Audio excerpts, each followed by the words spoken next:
Look at the elevation. I'm just now starting to come down. Like that height right there was the pinnacle and I was falling. Okay, we've got to break down my Atlanta jump here in 2025. We should probably compare it to 2024. But let's break down the 2025 jump because honestly, I kind of feel like it was not underrated, but underrealized at just how high. Now, we've all seen this angle. And if you've seen my other video talking about the jump from Minneapolis, like talking about landing front to back, that was the goal. And man, that thing came off the face so hard, got that front to back landing. That front right landed first again. That's where that rebound came from. But this angle, look at how high that looks. I just saw this angle as I was trying to find some videos to do. Look at the elevation. I'm just now starting to come down. Like that height right there was the pinnacle and I was falling. Yes, if anyone asks me, this should have absolutely won Extreme Air of the Year. I don't understand. Now, you could make an argument both ways because it's Extreme Air of the Year, meaning it's not necessarily the highest.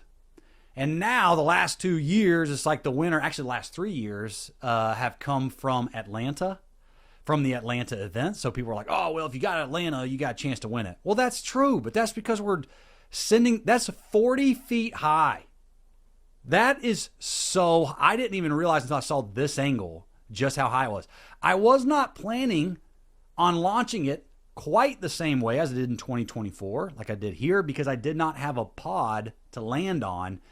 And I knew if I flat landed it, it was just going to hurt a little bit more, even though this one was okay.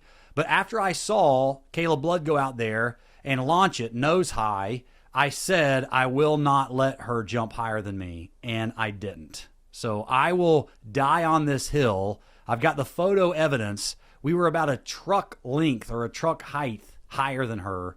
And yeah, so I am very proud of that. But hey, shout out because she was the first one to hit that jump wide open. She just needed to probably let off. But hey, she drives how she's going to drive. I love the fact that I flat landed this. Really didn't flat landed it, but I landed it a little bit front to back and got to continue my run.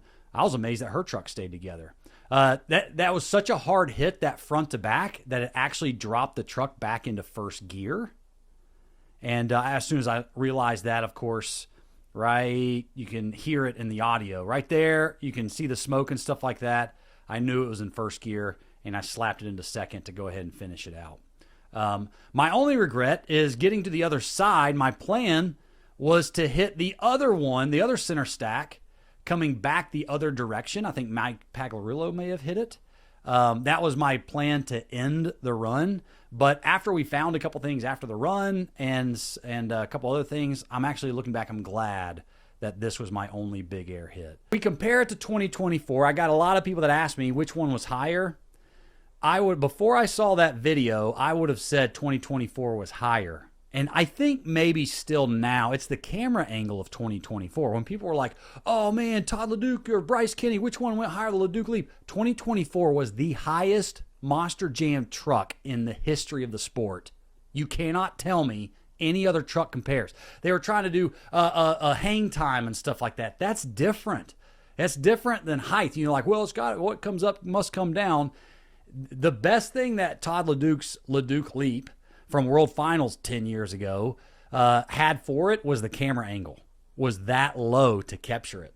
If you go look at my camera angle from 2024 that everyone was halfway up those grandstands in Atlanta, and you still couldn't decide on if it was higher than LeDuc. And so I will die on that hill too, all right? Hey, it's fun, though, that we're pushing the limits, and it's fun that someone like Todd, and that's what it sounds like I'm just giving him a hard time, and I'm not, because, man, he was the first one to get monstrous air like that, as far as, like, that high, right? Atlanta is changing the game when it comes to it, so I do think 2024 still holds the record unofficially, but this 2025 hit was definitely higher than I thought it would. This is all I'm going to say. Next year, Atlanta, can we please get ground level cameras to capture this insane big air.